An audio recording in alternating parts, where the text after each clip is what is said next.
प्यारे विद्यार्थियों नमस्कार। आज मैं आपको राष्ट्रकवि मैथिली शरण गुप्त द्वारा रचित पंचवटी नामक पाठ का दूसरा खंड पढ़ाने जा रही हूँ। पहले खंड में हमने उनके 3 पद्यांशों की व्याख्या की थी और उसके साथ ही साथ उनका जीवन परिचय, साहित्यिक परिचय, भाषा शैली और रचनाएं भी बताई थी। आज मैं पुनः आपको सर्वप्रथम उनका जीवन परिचय बताऊंगी, फिर साहित्यिक परिचय, भाषा शैली और रचनाओं से अवगत कराते हुए मैं आपको उनके पद्यांशों की व्याख्या पढ़ाऊंगी। राष्ट्रकवि मैथिली शरण गुप्त का ये चित्र है। राष्ट्रकवि मैथिली शरण गुप्त द्विवेदी युग के कवि थे। द्विवेदी युग का समय 1900 से लेकर के 1918-20 तक माना जाता है। तो द्विवेदी युग के सर्वश्रेष्ठ कवियों में मैथिली शरण गुप्त की गिनती की जाती है। जीवन परिचय। मैथिली शरण गुप्त का जन्म 3 अगस्त 1886 में और पिताजी का नाम सेठ रामचरण कनकने था, माताजी का नाम काशीबाई था और ये अपने माता पिता की तीसरी संतान थे। इनका जन्म उत्तर प्रदेश में झांसी के पास चिरगांव में हुआ था।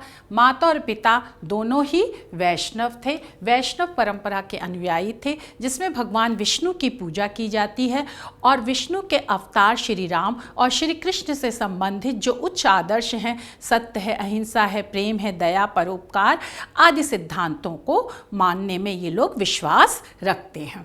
और गुप्त जी की प्रारंभिक शिक्षा चिरगांव में ही हुई थी। घर में ही उन्होंने हिंदी, बंगला, संस्कृत साहित्य का अध्ययन किया था और इस अध्ययन में उनकी सहायता मुंशी अजमेरी जी ने की थी। गुप्त जी ने 12 वर्ष की अवस्था से ही ब्रज भाषा में कनकलता नाम से कविता रचना प्रारंभ कर दिया था, लेकिन जब वो आचार्य महावीर प्रसाद द्विवेदी के संपर्क में आए तो उन्होंने खड़ी बोली में काव्य रचना प्रारंभ कर दिया। द्विवेदी युग के पहले भारतेंदु युग में काव्य रचना ब्रज भाषा में होती थी, लेकिन खड़ी बोली का परिमार्जन और परिष्कार होने के बाद महावीर प्रसाद द्विवेदी के मार्गदर्शन में गुप्त जी ने खड़ी बोली में रचनाएं प्रारंभ कर दी। आपको पता ही होगा महावीर प्रसाद द्विवेदी जी के नाम पर ही द्विवेदी युग पड़ा है और द्विवेदी जी ने सरस्वती मासिक पत्रिका का संपादन 1902 से 1903 से लेकर के 1920 तक किया था और इन्हीं के मार्गदर्शन में प्रारंभ में गुप्त जी ने खड़ी बोली में काव्य रचना प्रारंभ कर दिया और उनकी कविताएं खड़ी बोली मासिक पत्रिका सरस्वती में छपने लगी। गुप्त जी का प्रथम काव्य संग्रह रंग में भंग तथा बाद में जयद्रथवत भी प्रकाशित हुआ। सन 1912-13 ईस्वी में राष्ट्रीय भावनाओं से ओतप्रोत भरा हुआ भारत भारती का प्रकाशन हुआ। भारत भारती की कविताओं के कारण ही कवि की लोकप्रियता, प्रसिद्धि सर्वत्र सब जगह फैल गई। गुप्त जी ने सन 1916-17 में साकेत की रचना प्रारंभ की। ये साकेत एक महाकाव्य है।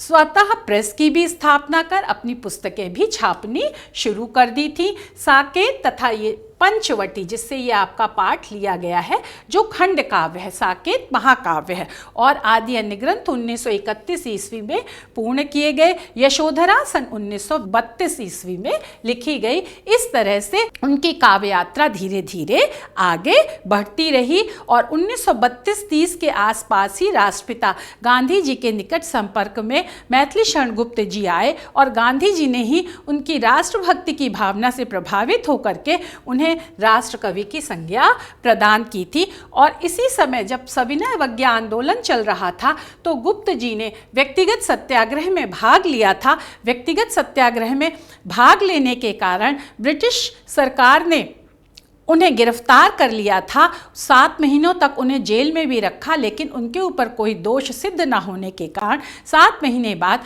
गुप्त जी को जेल से छोड़ दिया। व्यक्तिगत सत्याग्रह में भाग लेने के कारण भी गुप्त जी की राष्ट्रीय भावना प्रकट हो जाती है। 1952 से 64 तक राज्यसभा के सदस्य मनोनीत हुए। तत्कालीन राष्ट्रपति डॉक्टर राजेंद्र प्रसाद ने इन्हें राज्यसभा का सदस्य मनोनीत किया था। 1953 ईस्वी में भारत सरकार ने उन्हें पद्म विभूषण से भी सम्मानित किया था और मैथिली शरण गुप्त जी को तत्कालीन राष्ट्रपति डॉक्टर राजेंद्र प्रसाद ने सन 1962 ईस्वी में अभिनंदन ग्रंथ भेंट किया था। इससे उनकी प्रसिद्धि का पता चलता है और उनके सम्मान का भी पता चलता है। तत्पश्चात आगरा विश्वविद्यालय और हिंदू विश्वविद्यालय द्वारा उन्हें डीलिट की उपाधि से भी सम्मानित किया गया, डॉक्टरेट ऑफ लिटरेचर। डीलिट का तात्पर्य है और ये साहित्य के क्षेत्र में प्रदान की जाने वाली सर्वोच्च उपाधि है। गुप्त जी हिंदू विश्वविद्यालय में मानद प्रोफेसर के रूप में भी नियुक्त हुए थे। उन्होंने चिरगांव में 1911 में साहित्य सदन नाम से स्वयं की प्रेस शुरू की और झांसी में ही 1954-55 में मानस मुद्रण की स्थापना भी की थी। इसी वर्ष प्रयाग में सरस्वती की स्वर्ण जयंती समारोह का आयोजन हुआ, जिसकी अध्यक्षता गुप्त जी ने की थी। गुप्त जी द्वारा निरंतर साहित्यिक क्रियाकलापों में भाग लिया जाता रहा है और इस तरह से साहित्य के प्रति वह अपने प्रेम को प्रकट करते रहे हैं। गुप्त जी को 12 दिसंबर 1964 ईस्वी को दिल का दौरा पड़ा और साहित्य का यह जगमगाता सितारा अस्त हो गया, मतलब इनका देहावसान हो गया। गुप्त जी ने 78 वर्ष की आयु में 2 महाकाव्य, 19 खंड काव्य, काव्य गीत और नाटिकाएं आदि लिखी हैं। उनके काव्य में सांस्कृतिक काव्यधारा, अपने देश की संस्कृति से प्रेम और संस्कृति से संबंधित जो आदर्श हैं उन्होंने अपनी कविताओं में प्रकट किया है और अपने देश की संस्कृति से प्रेम होने के कारण राष्ट्र प्रेम से संबंधित कविताएं उनके द्वारा बहुत लिखी गई हैं। साथ ही साथ धार्मिक भावना, जो हमारे पौराणिक कथ्य हैं, उन विषयों को लेकर के भी उन्होंने काव्य रचना की है। अपने कर्तव्य के प्रति सचेष्ट रहने का संदेश दिया है और इन सब का उद्देश्य मनुष्य का कल्याण करना है, मनुष्य की प्रगति करना है। तो यह मनुष्य की प्रगति और उन्नति से संबंधित रचनाएं भी उनके साहित्य में प्रतिबिंबित होती हैं, झलकती हैं। खड़ी बोली में लेखन आरंभ करने से पूर्व उन्होंने रसकेंद्र नाम से ब्रजभाषा में भी कविताएं की थी, रचनाएं की थी और उस ब्रजभाषा में उन्होंने दोहा, चौपाई, छप्पय आदि छंदों में अपनी कविताओं की रचना की थी। ये रचनाएं 1904-05 के बीच वैश्योपकारक कलकत्ता से जो निकलती थी पत्रिका, वेंकटेश्वर जो मुंबई से निकलती थी, मोहिनी जो कन्नौज से निकलती थी, इन पत्रिकाओं में उनकी ब्रजभाषा से संबंधित कविताएं प्रकाशित होती थी और उनकी खड़ी बोली में लिखी जाने वाली जो कृतियां, रचनाएं थी वह इंदु में, प्रताप में, प्रभा जैसी पत्रिकाओं में प्रकाशित होती रहती थी, छपती रहती थी। और प्रताप पत्रिका में विदग्ध हृदय नाम से उनकी अनेक रचनाएं प्रकाशित होती रहती थी। इस तरह से वो उन्होंने 3 उपनामों में कविता रचते रहते थे।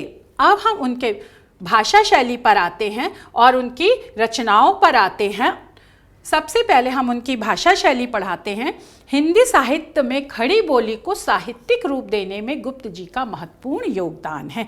खड़ी बोली को साहित्यिक तत्वों से युक्त करने और उसे सुंदर बनाने में गुप्त जी का योगदान अप्रतिम है। इसके साथ ही साथ गुप्त जी क्योंकि पहले ब्रज भाषा में रचना करते थे, अतः ब्रज भाषा के माधुर्य तत्वों को वह खड़ी बोली में ले आए और इस तरह से उन्होंने खड़ी बोली को मधुर रस से युक्त कर दिया और गंभीर से गंभीर विषयों को भी वह सुंदर और सरस भाषा में बड़ी ही सरलता से प्रकट करने में सिद्धहस्त थे, निपुण थे।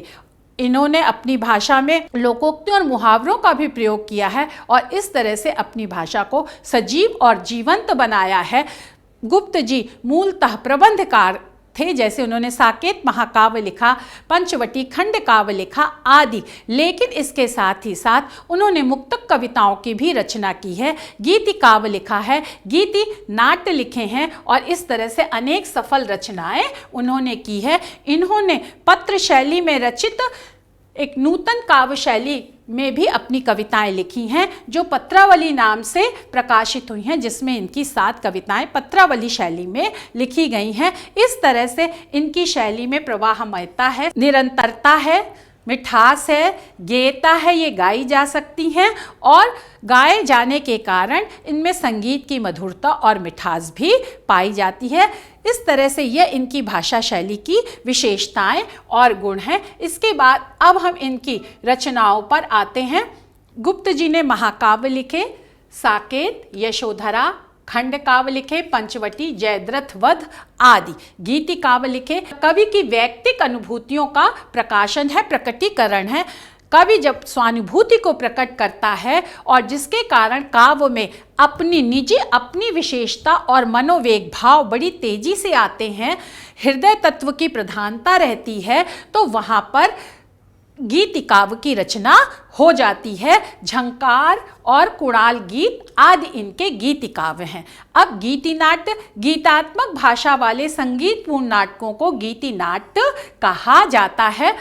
इसमें संपूर्ण नाटक गीतों के माध्यम से ही प्रस्तुत किया जाता है, आपके सामने रखा जाता है और पात्रों का अभिनय गीतों के भाव के अनुरूप होता है।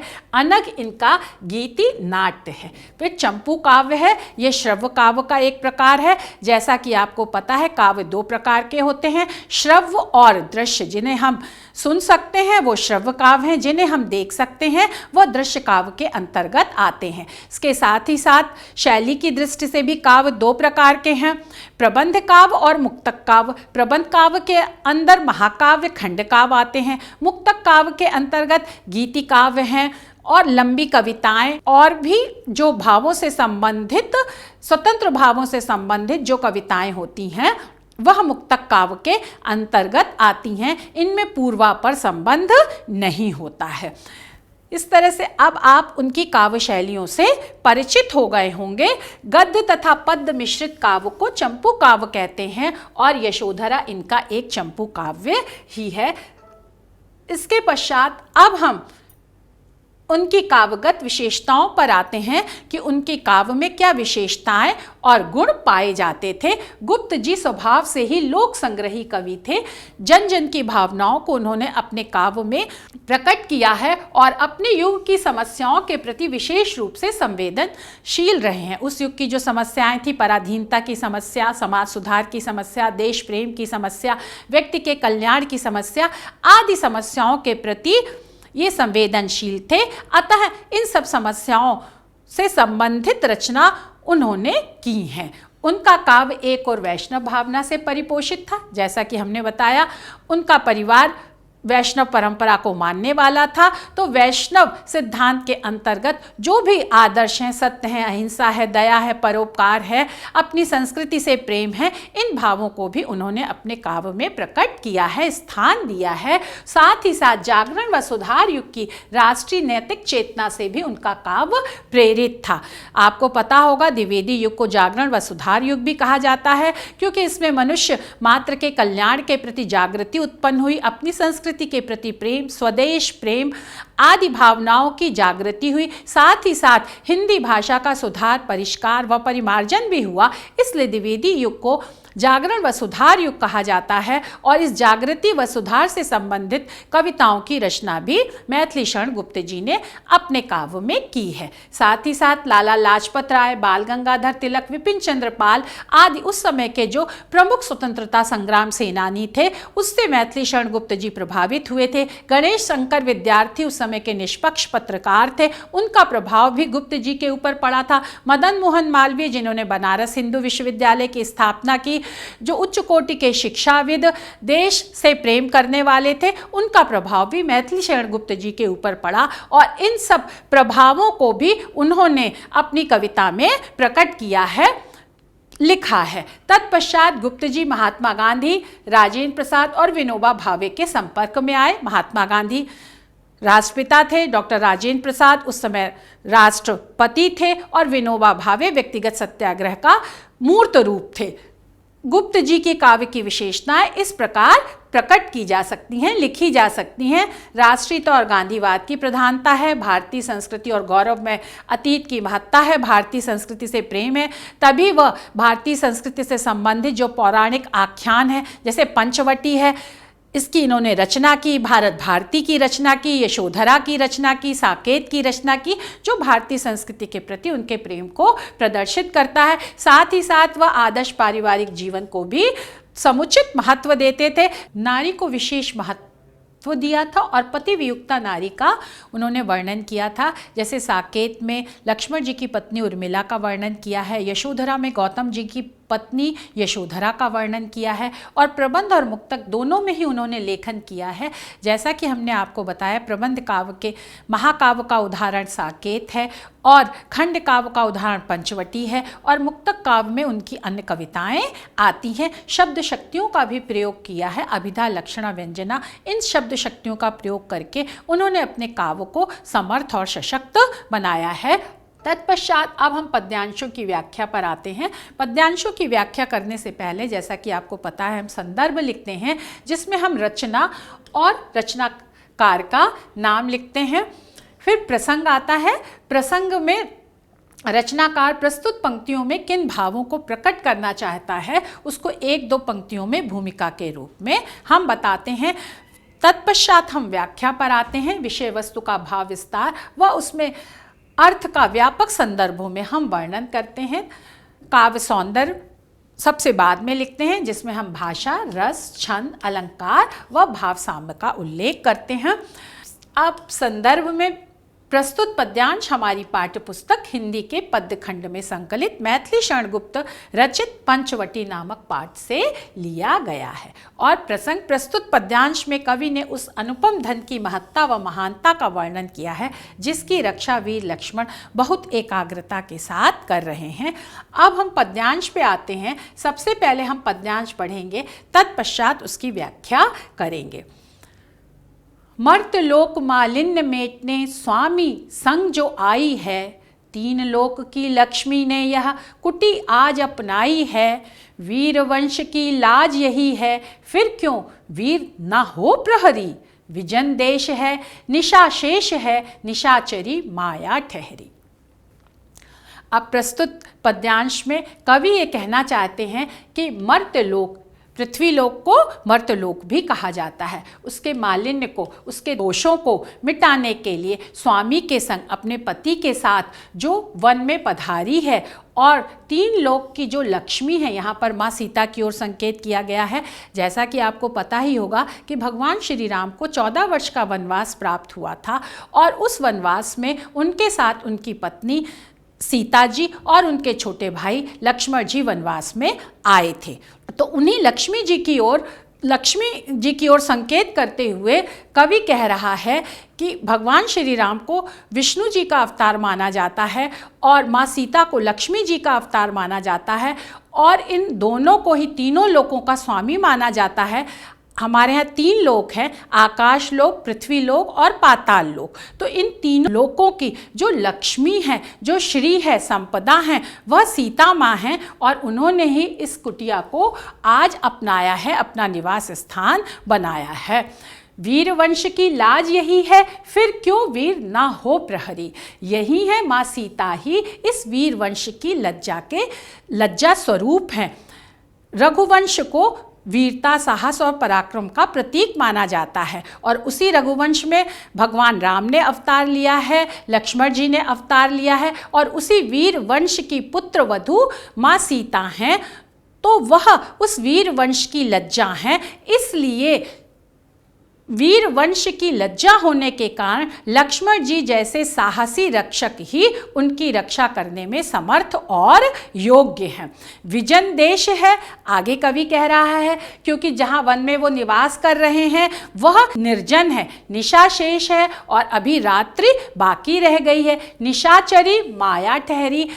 निशा मतलब रात्रि, चरी मतलब विचरण करते हैं, भ्रमण करते हैं।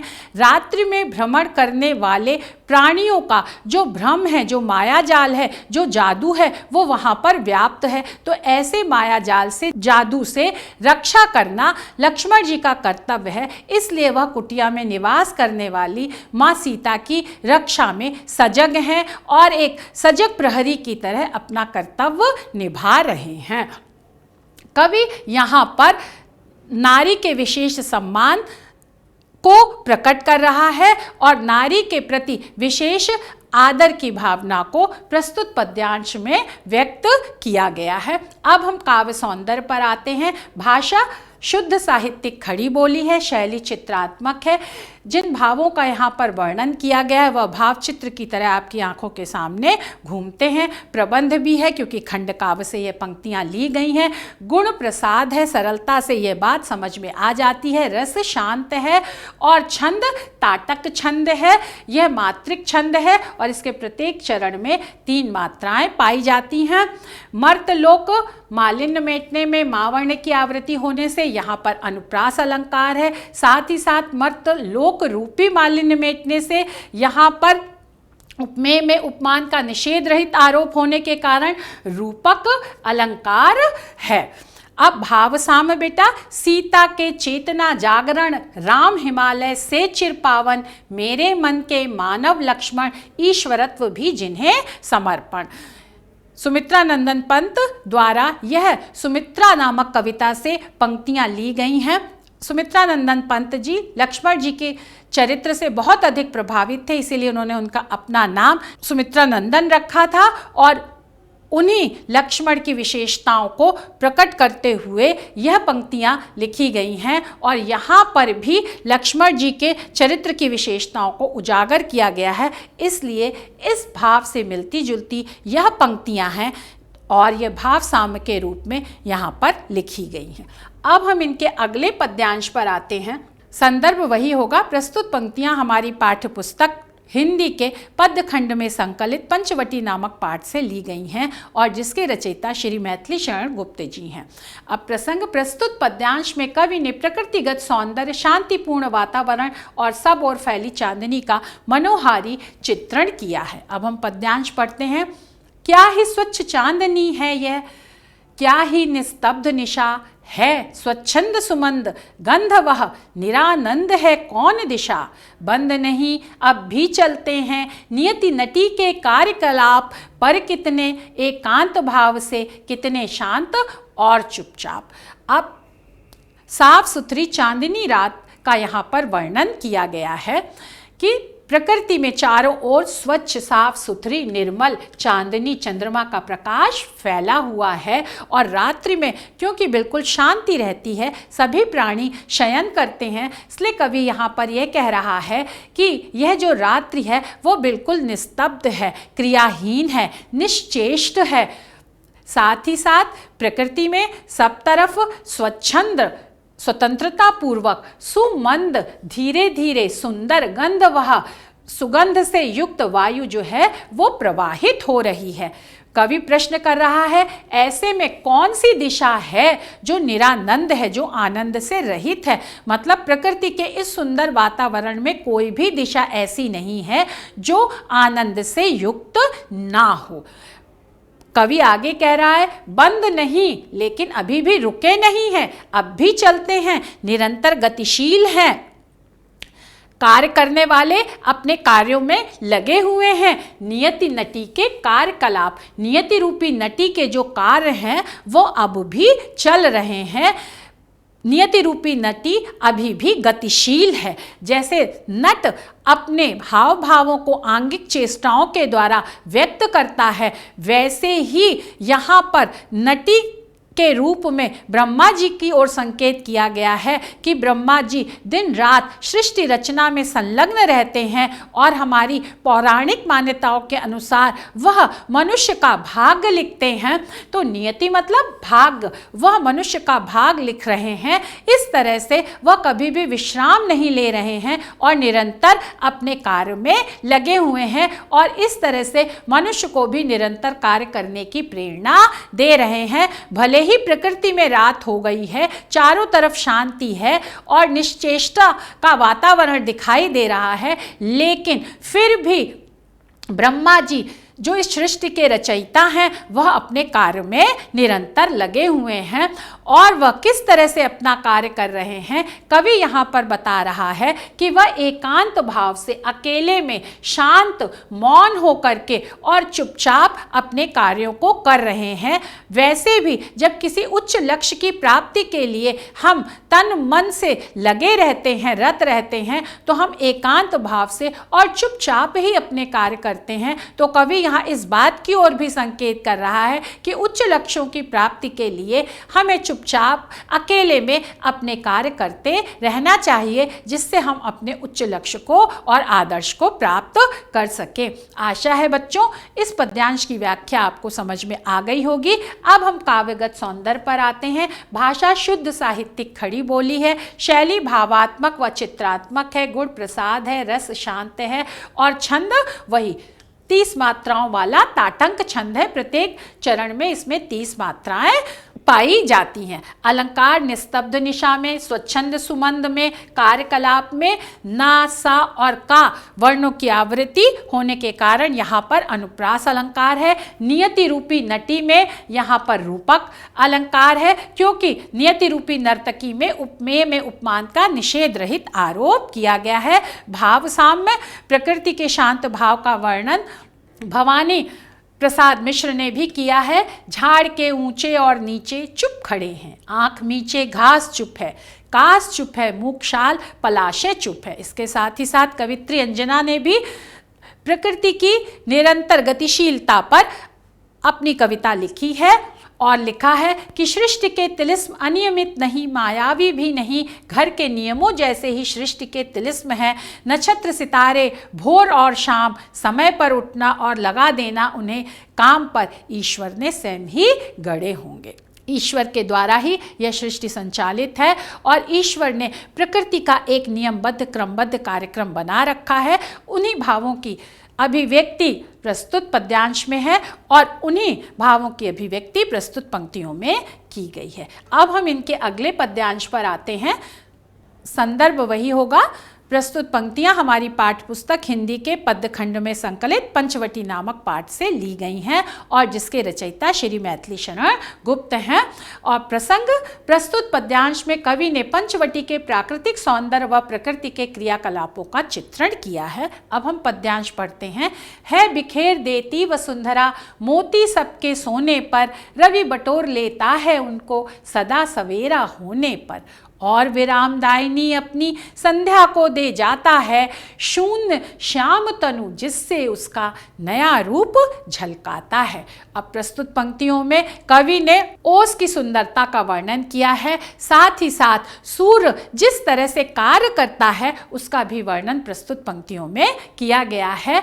कवि कह रहा है रात्रि के समय बिखेर देती है, फैला देती है वसुंधरा पृथ्वी मोती, ओस रूपी मोती सबके सोने पर। रात्रि में जब सब लोग सो जाते हैं तो पृथ्वी के ऊपर ओस रूपी मोती फैल जाती है। इसको कौन फैलाता है? प्रकृति फैलाती है, प्रकृति बिखराती है। और प्रकृति के जो पंच महाभूत तत्व हैं, क्षिति जल पावक गगन समीरा, उसमें जो एक तत्व वही पृथ्वी है, तो उसके ऊपर प्रकृति ओस रूपी मोतियों को बिखेर देती है।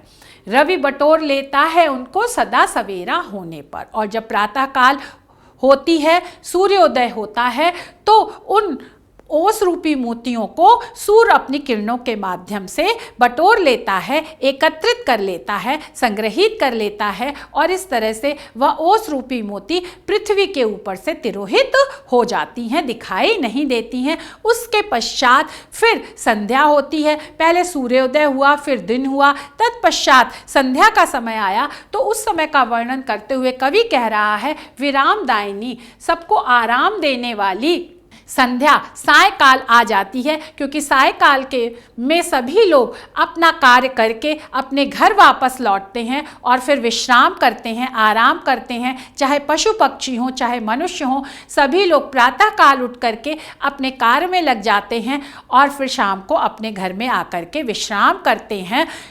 सायकाल हमें विश्राम करना चाहिए, यह भी संदेश यहाँ पर कवि हमें दे रहा है। शून्य श्याम तनु जिससे उसका नया रूप झलकाता है। यहाँ शून्य का मतलब हुआ आकाश, श्याम मतलब सांवला, तनु मतलब शरीर, जिससे जिस कारण उसका मतलब उस प्रकृति का, प्रकृति के जो महाभूत तत्व हैं यहाँ पर आकाश की ओर संकेत किया गया है। इस तरह से आकाश का नया रूप, नया सौंदर्य झलकाता है, प्रकट हो जाता है। सायंकाल में जब आकाश हल्के सांवले रंग का दिखने लगता है तो उसी की सुंदरता का वर्णन यहाँ पर कवि ने किया है कि संध्या समय आकाश सांवले रंग का दिखाई देता है क्योंकि हल्का अंधेरा सा छा जाता है और इस तरह से आकाश के सांवले रंग की सुंदरता पूरी प्रकृति में छा जाती है। आशा है बच्चों इस पद्यांश की व्याख्या आपको समझ में आ गई होगी। अब हम काव्यगत सौंदर्य पर आते हैं। भाषा शुद्ध साहित्यिक खड़ी बोली, शैली प्रबंध चित्रात्मक व भावात्मक है, गुण माधुर्य है, छंद मात्रिक ताटंक छंद 30 मात्राओं वाला, रस श्रृंगार है और अनुप्रास अलंकार सबके सोने, सदा सवेरा में सांवर्ण की आवृत्ति होने के कारण यहाँ अनुप्रास अलंकार है। यहाँ पर प्रकृति का मानवीकरण किया गया है, चाहे पृथ्वी हो, चाहे आकाश हो, इन सबको, चाहे सूर्य हो, इन सब की परिकल्पना एक मानव के रूप में की गई है। और जब अमानवीय वस्तुओं के ऊपर हम मानवीय कार्यकलापों का आरोप करते हैं तो वहाँ पर मानवीकरण अलंकार होता है। इस तरह प्रकृति का चित्रण कवि ने एक मानव के रूप में किया है तो यहाँ पर मानवीकरण अलंकार भी है। और ओस रूपी मोती हैं तो यहाँ पर रूपक अलंकार भी है। साथ ही साथ भावसाम्य सोहनलाल द्विवेदी ने ओस के ऊपर बड़ी ही सुंदर कविता लिखी है। उनकी उसी कविता से ये पंक्तियां ली गई हैं। हरी घास पर बिखेर दी है किसने मोती की लड़ियां, कौन रात में गूंथ गया है ये उज्जवल हीरों की कड़ियां। ओस के लिए ही उन्होंने इन विशेषणों का प्रयोग किया है। अब इस पाठ से हमें क्या शिक्षा व संदेश मिलता है वह हम आपको बताने जा रहे हैं। भारतीय संस्कृति की महत्ता व गौरवमयी विशेषताओं के प्रति प्रेम का संदेश है। इसमें वैष्णव भावना जो हमारे पौराणिक आख्यान हैं उनका भी वर्णन किया है, उनके आदर्शों से हमें शिक्षा लेने का संदेश दिया है। जागरण व सुधार युग की राष्ट्रीय नैतिक चेतना की भी हमें प्रेरणा मिलती है। पारिवारिक जीवन की भी यथोचित महत्ता की शिक्षा दी गई है। नारी का विशेष महत्व एवं सम्मान का संदेश भी दिया गया है। एक लाइन में हम इस पाठ के संदेश को इस तरह से कह सकते हैं, कर्म यज्ञ से जीवन के सपनों का स्वर्ग मिलेगा, इसी विपिन में मानस की आशा का फूल खिलेगा। कवि निरंतर कर्म करने के लिए हमें प्रेरित करता है और कहता है कर्म करते रहने से हम जंगल में भी मंगल कर सकते हैं। अब ये आपके अभ्यास प्रश्न है, ये दीर्घ उत्तरीय प्रश्न है कि काव्यगत विशेषताएं लिखिए। और फिर ये अति लघु उत्तरीय प्रश्न है, वीरवंश की लाज कौन है, वसुंधरा शब्द के 3 पर्यायवाची लिखिए, शून्य श्याम में कौन सा अलंकार है। ये लघु उत्तरीय प्रश्न आपकी परीक्षा में नहीं आते हैं, लेकिन ये इसलिए दी गए हैं कि इससे आपको व्याख्या को समझने में और याद करने में सहायता मिलेगी। आशा है तीनों पद्यांशों की व्याख्या आपको समझ में आ गई होगी। कोई समस्या हो तो आप पूछ सकते हैं। धन्यवाद, नमस्कार।